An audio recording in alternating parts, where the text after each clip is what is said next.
Now, what is the principle of Doppler frequency shift? Now, let me give you one example. That one person is standing on the road and he hears the ambulance is coming towards him. So he is able to hear a louder noise as the ambulance is reaching towards him. Okay, and as ambulance passing through him, that means it goes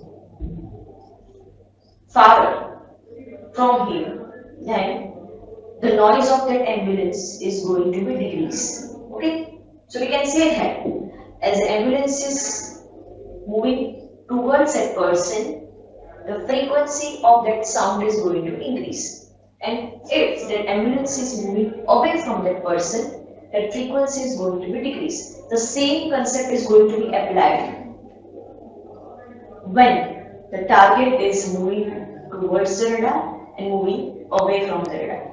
Okay? How? So this is the basic principle of Doppler frequency shift. Alright?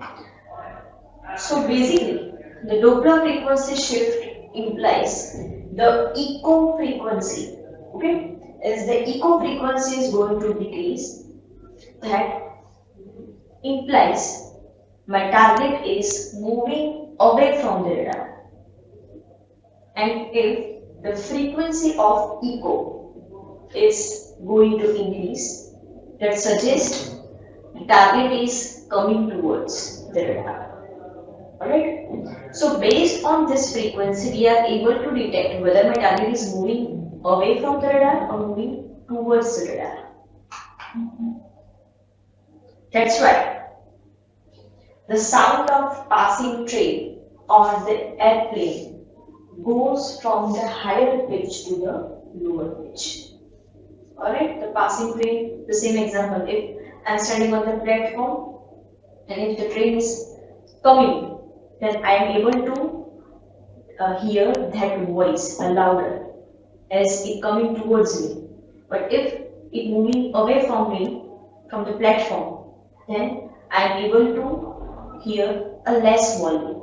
And as it passed through the platform, I am not able to hear the volume of the train. Okay?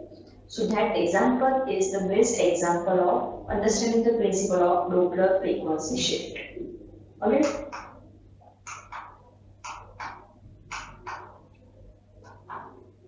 So what are the key points of Doppler frequency shift? The frequency expansion is the lowering of the echo frequency caused by opening target. That means a target is moving away from the radar. Second, what is a down Doppler and what is the up Doppler? First, we are going to understand what is a down Doppler. So, down Doppler means the frequency compression is the raising of echo frequency because which caused by the target is moving closer to the radar. So, it is called the frequency which is going to be increased. That's why it is called the down Doppler. The up Doppler means a moving of transmitter can cause the frequency shift. Till now, we are at the example of my target is moving or stationary. But if my transmitter, my radar is moving or stationary, based on that frequency is also going to change. So if my target is or my transmitter is moving, we can say that there is also caused a change in the frequency. So it is a relative motion that produces that effect because over here the frequency is also going to change because we assume that my target is stationary and my transmitter is moving. So it also implies a change in the frequency. Alright? So the faster the relative motion will change, the greater the frequency shift. If the target is moving faster towards the radar, then my frequency will going to be increased drastically. Now, this is the block diagram, or these are the components which are in the continuous wave radar. So what are the components? You can see from this diagram that this is my transmitter block. This is a transmitting antenna. This is receiving antenna. This is the block of receiver whole block. Okay, which includes a mixture, amplifier, discriminator, and an indicator. And in the transmitter, we can say that the continuous wave RF oscillator. Why it is there? Because this is a continuous wave and we are going to transmit a continuous wave. So for that we need oscillator, because oscillator will produce a continuous wave for a single frequency. Alright? And that signal is going to be transmitted by this transmitting antenna to the target. Alright? And after receiving the echo signal from the target, it is a signal which is going to be reflected from the target, is going to be received by this receiving antenna. Alright? So after receiving this signal, what is the function of this receiver block? As we can see that mixture is there, amplifier is there, discriminator is there. So the function, first, the function of mixture is used to up convert or down convert the frequency. But for that, we require a two frequency. The first one is my RF signal, that means the received signal from this antenna. Second is the frequency of local oscillator, that is my single frequency, which is coming from continuous wave RF oscillator. Okay, these two signals are going to be applied to the mixture. Mixture will either up convert or down convert that signal. Alright, and based on that, we are able to generate the intermediate frequency. Okay, so intermediate frequency is going to be, that signal is going to be amplified to the amplifier, because that signal is very low, very weak. We are not able to detect or indicate the exact position of the target. So for that weak signal is going to be amplified by the amplifier, and the signal is going to be applied to the first position indicator, which indicates the actual position of my target, whether my target is moving towards the radar or moving away from the radar. Okay, on this display, or we can say the indicator. Alright, so these are the basic components of the continuous wave radar. Alright. So this explains what are different functions of components in the block diagram of continuous wave radar. So we can say that the transmit and receive antennas, we have used two different antennas that must be operated simultaneously.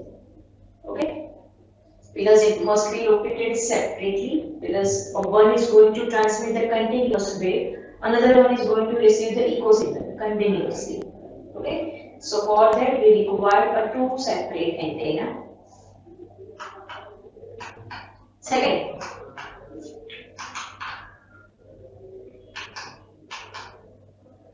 the oscillator that sends a continuous signal to a transmitting antenna, and the transmitting antenna will also going to transmit a continuous signal to target.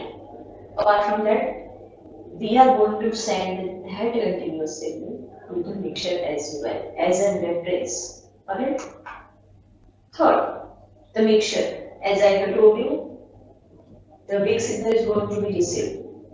It's a symbol of transmitted RF energy, because the transmitted RF energy is going to be combined with the received echo signal in the mixture. Okay. So two signals will differ because of the Doppler shift. So the transmitted signal frequency is going to be used for the reference. Then what is my actual frequency? Okay.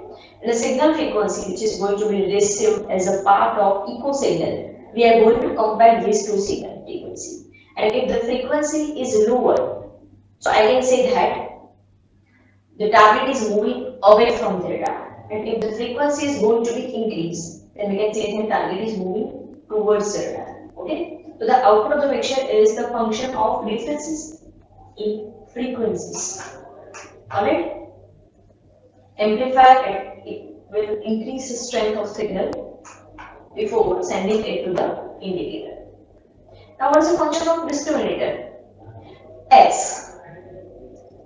The radar antenna, receiving antenna doesn't know what is the actual frequency. So we need to select a desired frequency band for the Doppler shift. So it will eliminate the impossible signals. Okay?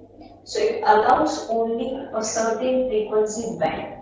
So it won't process any stray signal, any redundant signal. Okay? 6. The indicator, I have told you that it displays the velocity on the components which are directly or indirectly, inbound or outbound. Over here that represents whether what is the actual position of my target. That's it. It is not able to measure the range. Alright? And the filter which are used to reduce the noise, because it is used in amplifier to reduce the C beta, land clutter, or the signal which is going to be reflected from the stationary targets. Alright? So that signals are going to be filtered out by this filter. And it also filters other non-desirable targets. Alright? So these are the continuous wave radar component. So ultimately we are going to differentiate the pulse radar and the continuous wave radar. So what is the difference between the pulse and the continuous wave? In the pulse radar, it requires only a single antenna, while in continuous it requires a two antenna. Okay? In pulse radar, it gives range. Okay? But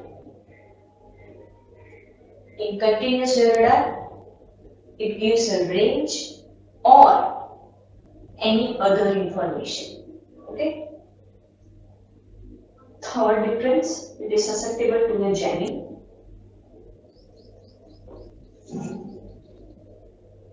In continuous wave radar, it is more difficult to jam but easily received. Okay? It has a higher signal to noise ratio. Okay? That's why it is having a more difficult to jam. And over here, in the pulse radar, we can see that the physical range can be determined by the pulse width and the pulse repetition frequency. In the continuous wave, the amplifier can be tuned to look for the expected frequencies. Alright?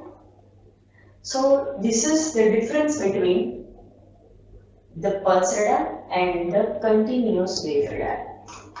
Alright? So over here we have seen what are basic types of radar. What are the different components of continuous wave radar? What do you mean by a Doppler frequency shift and how it is going to be affected in the continuous wave radar? We have seen the basic principle, example of Doppler frequency shift. Okay, and how that principle is going to be used in the continuous wave radar. And then lastly, we have seen the basic difference between the continuous wave radar and the pulse radar. So over here, we are going to end of this session. But if you have any question, you can ask me anytime on the below email ID. Till then, thank you for your attention.